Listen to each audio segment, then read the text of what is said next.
L'UFC 279 s'est clôturé il y a quelques instants à peine. Initialement adversaires, Khamzat Chimaev et Nate Diaz ont remporté leurs combats respectifs. Alors c'est vrai que Khamzat a littéralement roulé sur le pauvre Kevin Holland, mais de son côté Nate a souffert avant de prendre le meilleur sur Tony Ferguson. En tout cas, on peut être sûr d'une chose, c'est que rarement un événement n'avait été aussi chaotique avant même de commencer.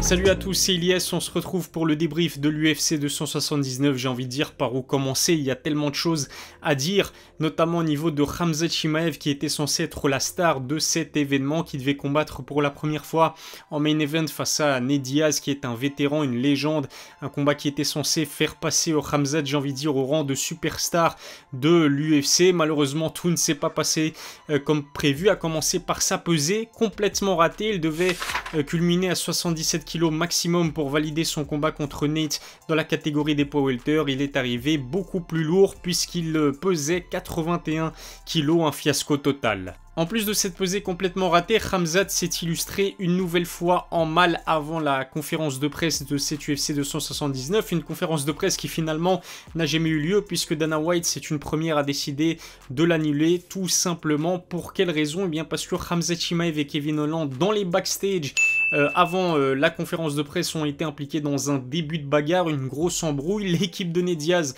a elle aussi décidé de participer à ce début d'embrouille. Bref, une situation chaotique qui a poussé le président de l'UFC, Dana White, à annuler cette conférence de presse qui est pourtant un moment très important en termes de promotion d'un événement. Bref, après de multiples rebondissements et plusieurs heures de négociations, l'UFC a fini par trouver la solution pour chambouler sa carte principale mais faire en sorte qu'elle se tienne. Je pense que c'est le plus important. Khamzat Chimaev a fini par se faire proposer Kevin Holland dans le co-main event sur 5 rounds, et puis dans le combat principal, Nate Diaz a été proposé à Tony Ferguson qui a bien évidemment accepté de l'affronter également sur 5 rounds. C'est vrai que d'après ce que j'ai lu sur les réseaux sociaux, de nombreux fans étaient beaucoup plus satisfaits. D'un point de vue sportif, c'est vrai que cette carte principale, cette nouvelle carte principale avait beaucoup plus d'intérêt que la précédente. Je pense notamment à Khamzat Chimaev Nate Diaz qui était, sur le papier en tout cas, énormément déséquilibré. Hué par le public à son entrée, Khamzat Chimaev a fait taire les nombreuses critiques auxquelles il a dû faire face avec cette fight week chaotique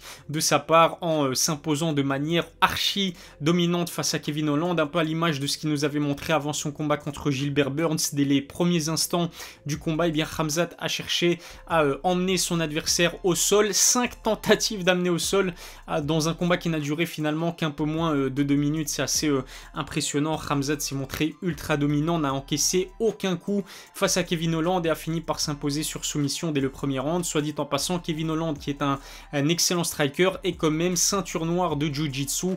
Khamzat ne lui a laissé absolument aucune chance.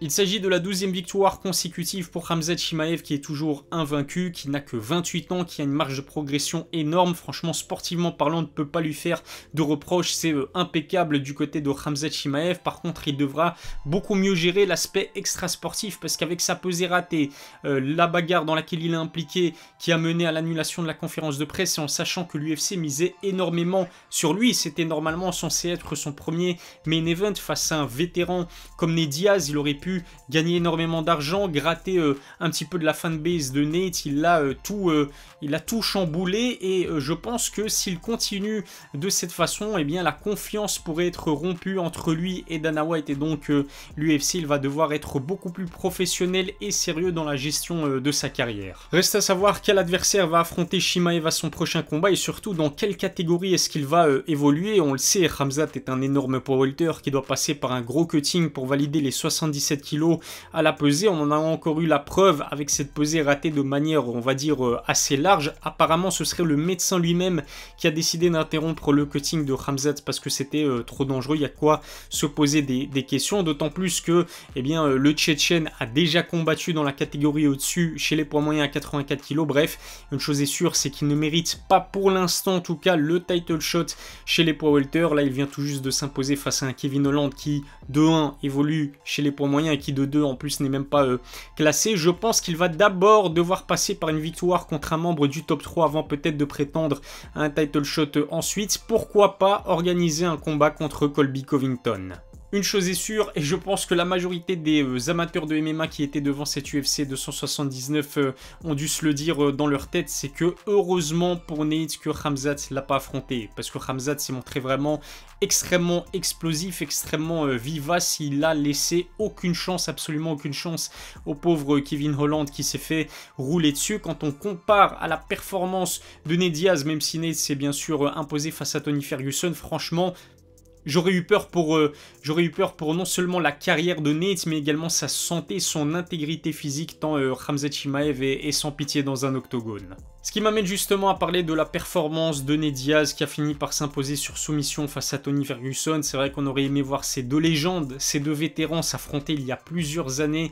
Auparavant, ils ne sont plus du tout à leur prime, loin de là, mais le combat était quand même divertissant et agréable à regarder. Il s'agit d'une victoire donc sur finish pour Nate Diaz. La dernière remontée à 2016, c'était contre Conor McGregor. Et puis en ce qui concerne le pauvre Tony Ferguson, 5e défaite d'affilée. Je pense que son revers essuyé contre Justin Gaethje l'a définitivement transformé. Il est loin le temps où Tony roulait sur la catégorie la plus relevée de l'UFC, les poids légers, avec 12 victoires consécutives. Je pense qu'il est temps pour Tony de raccrocher les gants. Tony Ferguson, qui était jadis un spécialiste dans l'art de faire saigner ses adversaires, n'a pas réussi face à Nate Diaz, qui lui est un spécialiste dans l'art de saigner. C'est vraiment un combat assez particulier, assez étrange, j'ai envie de dire. En ce qui concerne l'avenir de Nate, ce combat était le dernier dans son contrat actuel avec l'UFC. En interview d'après-combat, il a confié à Joe Rogan qu'il souhaitait se reconvertir dans un autre sport. C'était pas très clair, on ne sait pas s'il parle de boxe, de jiu-jitsu, même